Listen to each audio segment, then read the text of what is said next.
Hey guys, welcome back to the channel. It's me, Jared, and today we're going to be talking about the 2005 Terrence Malick film, The New World, which tells the story of the founding of Jamestown and Pocahontas. This is a very interesting movie to finally be talking about because it is my first foray into the filmography of Terrence Malick. Terrence Malick is a filmmaker that I have been very interested in for a very long time. However, I just have never been able to sit down and watch one of his movies. I've been meaning to for the longest time, and it's just never happened. But I've read up so much on the guy, I've watched plenty of videos, and he seems like a filmmaker that would be a little bit up my alley. And so I sat down and watched this film, and I'm actually really glad that this was the first of his films that I've watched because it kind of blends a little bit of traditional filmmaking and the more art house stuff that he is also known for, especially when it comes to The Tree of Life, which is a full-on art house film from what I've seen. I'm not fully sure. I haven't seen all of that movie, but what I have seen, I am intrigued by and willing to give the rest of it a shot. But we're talking about The New World here, and what do I overall think of this movie? This might be one of my new favorite movies. I absolutely adored this film. When it comes to The New World, I had actually seen this movie prior to this most recent viewing. So I've seen this movie twice now. And the first time I watched it, it was one of those things where I knew I wanted to watch it at some point. It was a movie that I've been intrigued by for a very long time, and it was on Max. So one night I just put it on and thought I would watch a little bit of it. And the version that I watched was the theatrical cut. And sadly, that just wasn't one of the best viewing experiences for me. I really am upset for myself. I didn't pay too much attention. I think I was just kind of wanting to put something on, and that was basically what I chose. However, when it came to this second viewing, I was much more in the zone. I really wanted to sit down and watch this, and it kind of worked out because my girlfriend and I actually just came back from vacation where we actually visited Jamestown, and we were really interested in watching this movie, so I bought the Blu-ray for it on the Criterion Collection, and we sat down and watched the extended cut of this movie, and oh my god, this movie is absolutely incredible. And it's really not as art housey as I thought it would be. It is very much a traditional film in the sense, with some elements that I think could be considered art house in some way. And it made me have a huge appreciation for Terrence Malick as a filmmaker, who is a very intriguing guy. He's kind of aloof. He doesn't really do interviews, and you don't even really see the guy. He just exists, he makes the movie he wants to make, and then he hides away. And so we don't really have him as a gateway into the films. We have the actors, the cinematographers, the editors, all of those speaking on behalf of Terrence Malick, but never Terrence Malick himself. And I find that really intriguing. And as a pretty introverted person myself, I really relate to him. And I think that's kind of what gravitates me to him as a filmmaker, because I kind of see a little bit of myself in him, which is always nice, I think, at least. But yeah, he's very interesting, and so watching this movie was very interesting as well, because I kind of wanted to experience Terrence Malick and what he was all about. And right off the bat, from watching the movie this second time, he's very spiritual. A lot of people would probably say that about his work. There's a spirituality about his movies and a real care for nature. I think that really speaks to me. As somebody that has questioned their place in the universe many times before, I think that that speaks to me on a very deeply emotional level. And I also think that the New World is able to explore some incredible themes that are more well done than a lot of things that we see in very traditional movies. This is a story that you could very easily tell in a very traditional way, but Malick is able to really not just make you experience the events of the founding of Jamestown and Pocahontas and John Smith and John Rolfe, but he allows you to live in that time period, allow you to explore what the New World meant at that time and place. And to me, that's very interesting because the New World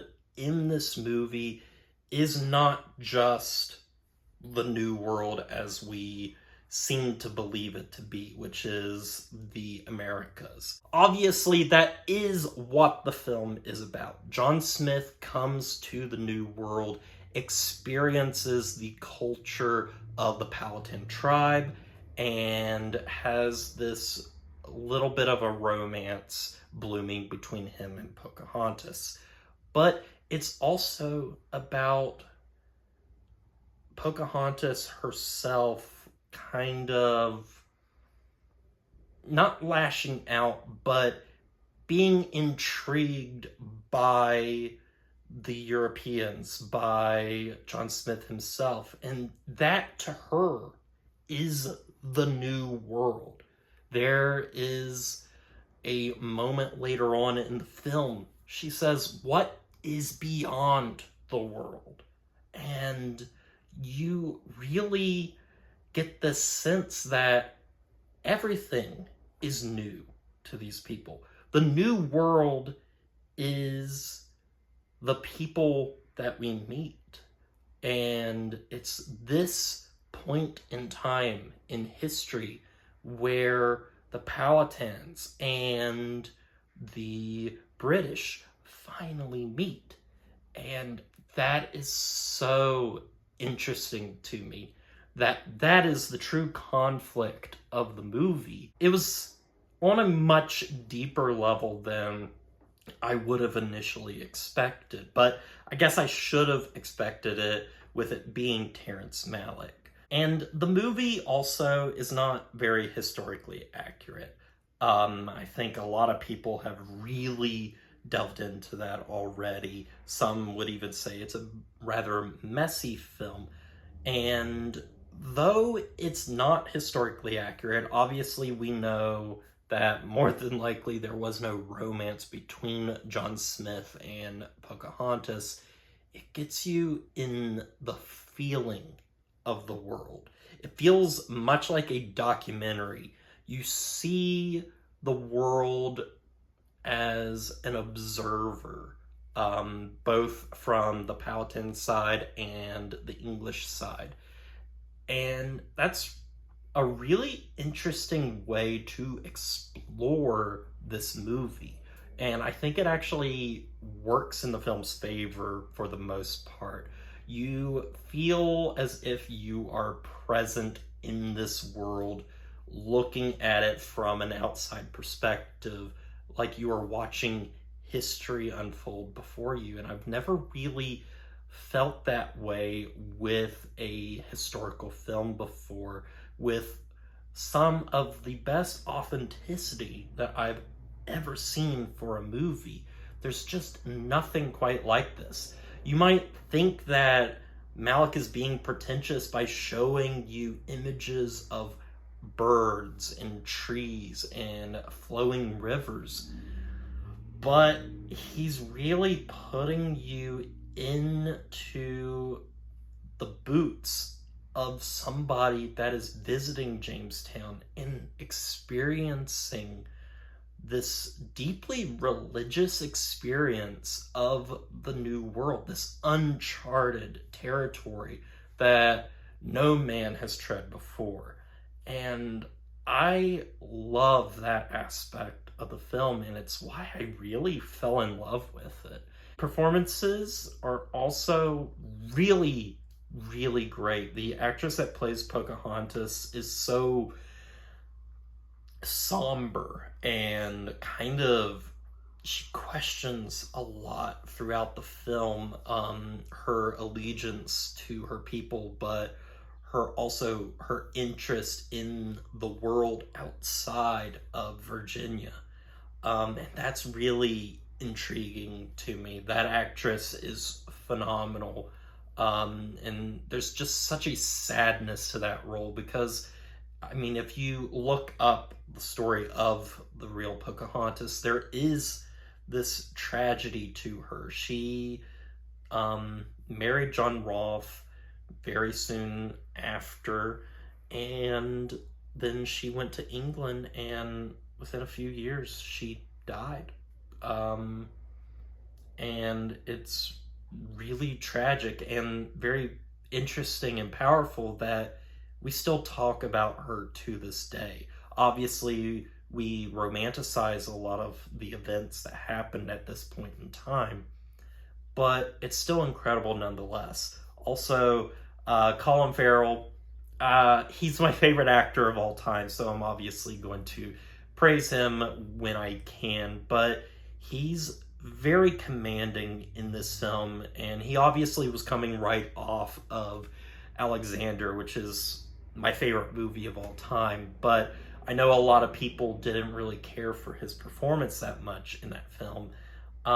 But again, he's a very somber kind of character in this, very reactionary, and I think he really plays well into like this swashbuckling type of character that John Smith is in this film.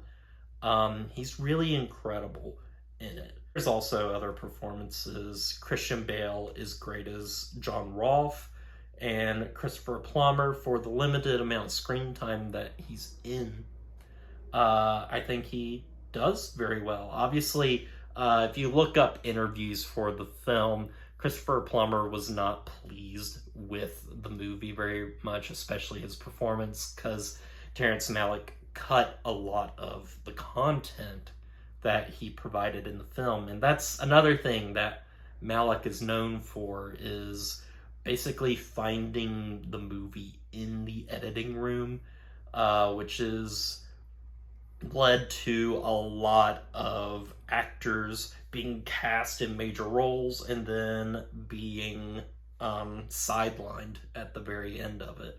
So, but still, performances across the board are really, really good. I'm trying to think of other things in the movie that I really enjoyed. I really liked in the beginning how we are introduced to the Powhatans and we don't understand them. Again, we feel very much isolated, as if we are there in the moment. And obviously, a lot of people aren't going to be able to understand their language at this point in time because they're speaking Algonquin. It's not really until John Smith is taken to Chief Powhatan that we finally switch over and we're able to understand a lot of the language. And I think that's really cleverly done. It allows us to be an outsider for a good portion of the movie. And I really, really like that. Other elements that I quite enjoyed, especially from a historical standpoint, because Jamestown was a horrible place to live in at this point in time. There was a lot of starving, death. There's this really great moment when a lot of the men in Jamestown are starving, and what do? They are boiling their leather belts and eating them for nourishment. That was a detail that I didn't really expect, and it's one of those things that's very memorable, and a lot of this movie is extremely memorable in terms of its visuals. I can point to so many moments in the movie that really affected me. Whether it is a beautiful visual or a beautiful piece of poetic dialogue, especially when it comes to the inner monologue of some of our characters, we get a sense of who these people are and what their thoughts are through these monologues, these voiceover segments between John Smith, Pocahontas, and John Rolfe. And they're so well done in informing you about the characters, but especially the world we are living in. But those are just kind of my main observations from watching the movie. It was a very deeply emotional experience. I really loved everything that I saw. The performances, the direction, the cinematography even, and the way the camera just follows nature is something that I really thought worked in this film's favor. In terms of what I would rate this movie, it's a no-brainer. It's a 9 out of 10 for me. This is not one of my personal favorite movies of all time, but it is one of the best works of art that I think I have ever seen. It was very special, and I'm glad I got to experience it the second time with the extended cut. And I'm excited to continue on watching Malick's other work. I think that this was a good stepping stone. If you have never watched a Malick film, I don't know if this is the best entry point. I also wouldn't recommend this movie for everybody, especially if you are not a fan of slower paced, more art movies, because you will have a much harder time enjoying it. But I think what the film is trying to say, what it speaks to, is nature and looking at these primitive interactions between two very different sets of people in this world. And we see the new world is both the new and the old, and these kind of clashing of cultures. That's what the new world, to me, was all about. And I think that's fascinating. I think there's a video essay in that, honestly. Yeah, that's pretty much all my thoughts with this movie. I absolutely loved it, and it's one that has definitely stuck with me for the few days that it's been since I last watched it. But that is pretty much all I got for you guys. I hope you enjoyed this video. I've actually got a few other videos planned. I know it's been quite some time since I've released anything but Disney reviews, but I've just been a little bit in a rut creatively, trying to come up with things and also being a bit lazy. So I hope that this video was a little bit of a breath of fresh air for people. I'm glad that I got to talk about this film, and that's pretty much it. So As always, guys, don't forget to like, comment, and subscribe to the channel, and stay positive.